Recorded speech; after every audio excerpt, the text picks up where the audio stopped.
কেউ মারা গেলে মিলাদ ও খাওয়ার অনুষ্ঠান করা যাবে কিনা?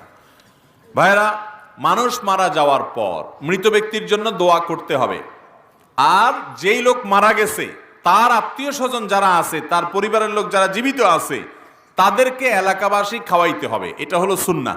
নবী করিম সাল্লাল্লাহু আলাইহি সাল্লাম নির্দেশ করেছেন, তোমরা অমুকের জন্য, তার পরিবারের জন্য খাবারের ব্যবস্থা করো, কারণ তারা প্রিয়জন হারিয়ে মন খারাপ, তাদের রান্নাবাড়া করার মতো মানসিকতা নাই। এজন্য যে মারা গেছে তার পরিবারের লোক যারা জীবিত আছে তাদেরকে বরং এলাকাবাসী খাওয়াইতে হবে। এটা হলো কি সুন্নাত। আমাদের দেশে খাওয়ায়, সব এলাকায় খাওয়ায়, একটু হলো একদিন দুই দিন দুই চার বেলা হইলো খানা পাঠায়। যে বেচারা মরে গেছে আশেপাশ থেকে অন্যান্য ঘরের লোকেরা, প্রতিবেশীরা খাবার পাঠায়। প্রথম 2 দিন 4 দিন বা 2-4 বেলা খানা খাওয়ানোর পর এরপরে ওই 40 নম্বর দিনে সুদে আসলে সব একসাথে উঠায় নেয়।